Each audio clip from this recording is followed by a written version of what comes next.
तो friends next episode में हम देखते हैं कि जियांग बाई को वहाँ पर कुछ अजीब चीज़ें लगती हैं, यानी कि जो सोचकर वो दोनों वहाँ पर गए थे ऐसा वहाँ पर कुछ भी नहीं था। वहाँ तो सब सही था और उन दोनों को मजदूरी का काम दिया जाता है और वो दोनों कर कर वापस अपने घर आ जाते हैं।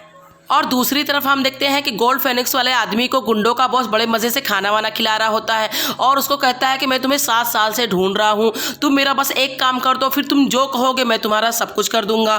फिर गोल्ड फेनिक्स वाला आदमी कहता है कि ड्रग ट्रायल के लिए हमें एक पेशेंट की ज़रूरत है। फिर गुंडा बॉस कहता है कि तुम्हें टेंशन लेने की ज़रूरत नहीं है, पेशेंट मैं तुम्हें दे दूंगा, बस तुम मेरा काम कर दो। अब नेक्स्ट सीन में हम देखते हैं कि त्यानलिंग जियांग बाई को बता रहा होता है कि जब तुम और वूश या कैरियर्स में बैठकर काम करने चले गए थे तब मैं और मिस ची हम दोनों ने वहाँ पर कुछ पता लगाया है, तो तुम मेरे साथ एक जगह पर चलो, मैं तुम्हें बताता हूँ वहाँ चल के।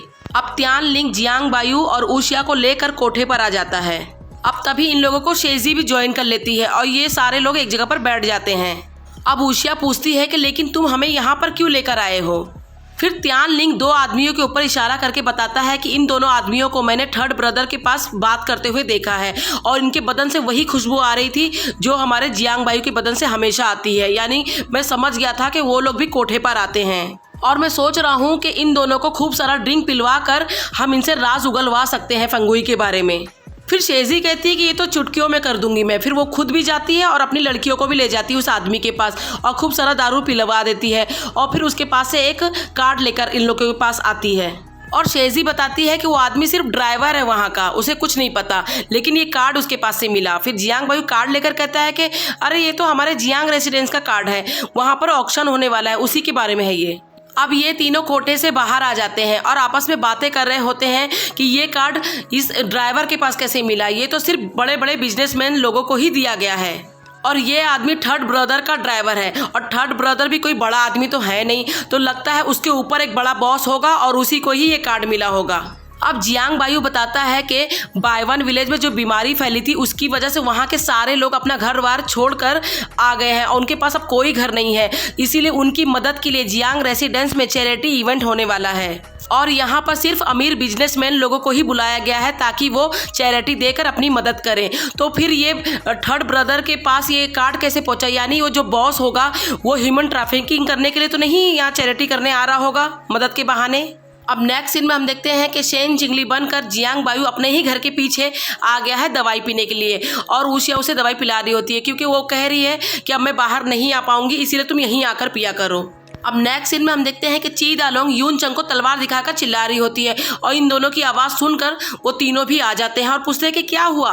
अब ची दालोंग इन लोगों को बताती है कि ये मेरे ड्रिंक में एक गोली मिला रहा था और मैंने चुपके से देख ली थी, इसे पूछो ये क्या मिला रहा था। और ये कहकर ची दालोंग गुस्से में वहाँ से चली जाती है। फिर ये तीनों उससे पूछते हैं कि बताओ तुम कौन सी गोली मिला रहे थे। फिर यूनचंग कहता है कि इस गोली को खाकर इंसान सच कहता है, इसीलिए मैं मिस ची को ये गोली खिलाना चाहता था ताकि मैं जान सकूं कि वो मेरे बारे में क्या सोचती हैं। क्या आप लोग नहीं जानना चाहते कि जिनसे आप प्यार करते हैं वो आपके बारे में क्या सोचता है। अब ऊशिया अपनी सहेली के पास जाती है और सब कुछ इस गोली के बारे में बता देती है।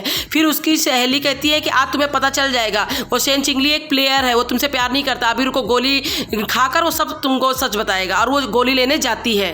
अब वो दुकान मालिक गलती से दूसरी गोली दे देता है और ये लेके जाने लग जाती है। फिर पीछे से वो आदमी चिल्लाता है कि अरे लड़की रुको, मैंने दूसरी दवाई दे दी है, ये वो नहीं है। अब शेन चिंगली वूशिया की सहेली के घर में मिलने आता है वूशिया से और वो उसे अच्छे से बात करके उसे सूप में मिलाकर दवाई पिला देती है। अब ये दवाई तो कुछ और ही दवाई थी और इस दवाई को पीते ही जियांग बायू के अंदर कुछ होने लगता है और वो वूशिया को पकड़कर उसके ऊपर कूद पड़ता है और कहता है कि मैं तुम्हें बहुत पसंद करता हूँ, उसको रेप ही करने वाला होता है, आज समझ लो। फिर उसे कैसे कैसे बचती है और वो भाग जाता है। अब वूशिया अपनी सहेली से कहती है कि मैं तो इसको कितना अच्छा समझती थी, लेकिन ये तो कितना गंदा लड़का निकला।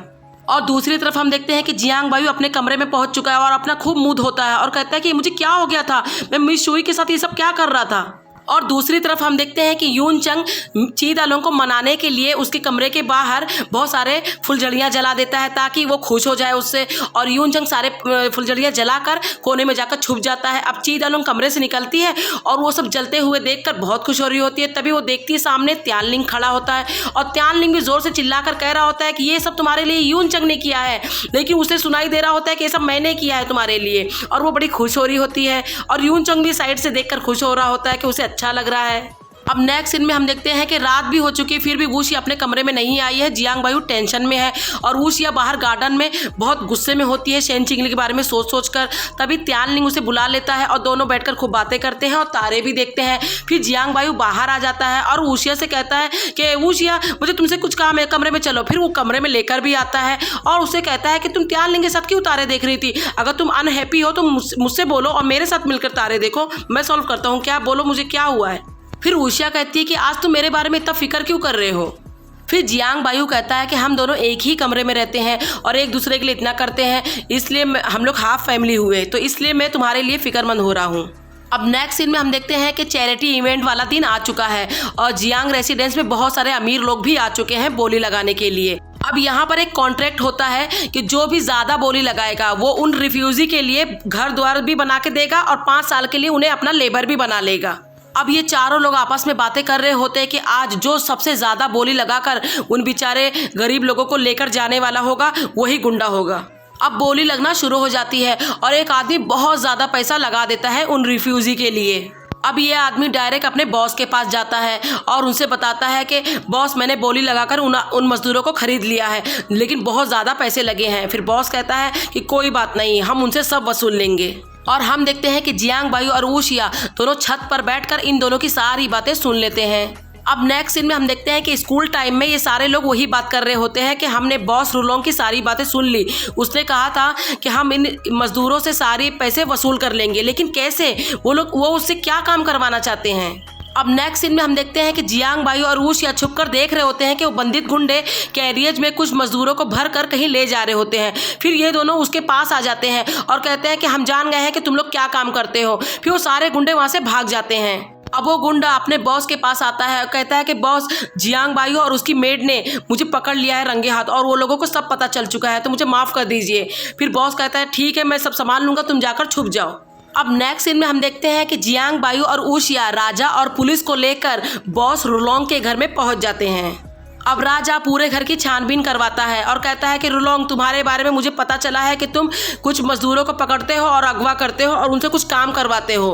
फिर रुलोंग कहता है कि राजा साहब ये सब झूठ है, मुझे तो कुछ पता ही नहीं है कि ये सब क्या हो रहा है। लगता है मेरे पीठ पीछे कोई मेरा वर्कर ये सब कर रहा है और मुझे फंसा रहा है। राजा साहब आप मुझे एक चांस दीजिए, मैं उसे ढूंढकर आपके कदमों में लाकर गिराऊंगा। अब नेक्स्ट सीन में हम देखते हैं कि बॉस रुलोंग के पास वही बंदित गुंडा मिलने आता है और रुलोंग नाटक करते हुए कहता है कि तुम मेरे पीठ पीछे सब क्या कर रहे थे, मुझे क्यों फंसा रहे थे? और इतने में राजा और सारे पुलिस कमरे के अंदर आ जाते हैं और उस बेचारे बंदित गुंडे को पकड़ लेते हैं। अब वो बंदित गुंडे को जेल में बंद कर दिया जाता है। तभी वहाँ पर जियांग बायू शेन चिंगली बनकर आता है और उसे पूछता है कि बताओ मुझे कि गोल्ड फेनिक्स वाला आदमी कहाँ पर है। अब ये बंदित गुंडा बताता है कि उस आदमी का पता मैं तुम्हें नहीं बताऊंगा, लेकिन उसने मुझे तुम्हारे और अपने बारे में सब कुछ बता दिया है कि 7 साल पहले उसने गलत दवा देने की वजह से एक आदमी मर गया था, जिसकी बात से तुम उसके पीछे पड़े हो। और वो आदमी कोई और नहीं, जियांग रेसिडेंस का जोंगजू है, जो कि तुम्हारा बाप है शेन चिंगली, यानी कि तुम जियांग बायू हो। और तभी पुलिस की आवाज़ आने लग जाती है और जियांग बायू यहाँ से चला जाता है। और दूसरी तरफ बॉस रुलोंग अपने गुंडे को मरवाने के लिए सारे गुंडे को भेज देता है। अब पुलिस वाले इस गुंडे को कैरियज में डालकर जंगल से ले जा रहे होते हैं। तभी वहाँ पर वूशिया भी भेष बदल कर पहुँच जाती है ताकि वो इस गुंडे से गोल्ड फेनिक्स वाले आदमी का पता पूछ सके। और हम देखते हैं कि शेन चिंगली भी छुपकर ये सब कुछ देख रहा होता है। अब वूशिया सारे पुलिस वाले को मार कर कैरियज में से उस गुंडे को बाहर निकाल लेती है। तभी बॉस रुलोंग के सारे गुंडे आते हैं और तीर मारकर उस आदमी को भाग जाते हैं। अब वूशिया उस गुंडे से पूछती है कि बताओ गोल्ड फेनिक्स वाला आदमी कहाँ है, लेकिन इस आदमी के अंदर इतनी तीर घुसी होती है कि वो कुछ बता ही नहीं पा रहा होता है। फिर वो उसके हाथ में की कलाई देखती है जिस पर टैटू बना होता है गोल्ड फेनिक्स का। फिर उसे याद आता है कि 7 साल पहले जब उसके भाई को गुंडे पकड़कर ले जा रहे होते हैं तभी एक गुंडे के हाथ में यही टैटू बना होता है। अब वूशिया उस गुंडे से कहती है कि बताओ मुझे, तुमने मेरे भाई को क्यों मारा? क्या ये सब बॉस रुलोंग ने किया है? अब वो आदमी वूशिया को एक काट पकड़ाता है और मर जाता है। अब वूशिया घर पहुंच जाती है और कमरे में जाने से पहले ही सोच रही होती है कि 7 साल से जिस आदमी को मैं ढूंढ रही थी वो मेरे आंखों के सामने ही मर गया और मैं अपने भाई का कुछ पता नहीं लगा पाई। और फिर वो दरवाज़ा खोलकर अंदर जाती है। अब वूशिया देखती है कि अंदर शेन चिंगली खड़ा हुआ है। फिर वो उससे कहती है कि तुम यहाँ क्या कर रहे हो, जाओ यहाँ से। अब शेन चिंगली कहता है कि वो सब एक मिसअंडरस्टैंडिंग थी, प्लीज़ मुझे समझो, मैंने जानबूझ के वो सब नहीं किया, प्लीज़ मुझे माफ़ कर दो। फिर भी वूशिया नहीं समझ रही होती है और उसको कह रही थी जाओ यहाँ से। अब तभी कमरे के बाहर दादी आ जाती है और इन दोनों को पता चल जाता है। फिर वुशिया जल्दी जल्दी शेन चिंगली को जियांग बायू के बिस्तर पर लिटाकर उड़ा देती है। अब दादी अंदर आती है और वुशिया से कहती है कि जियांग बायू कहाँ है। फिर वो उसे बताती है कि यहीं कहीं बाहर होगा। अब दादी की नज़र बेड पे पड़ती है और वो उसे चद्दर खोल देती है।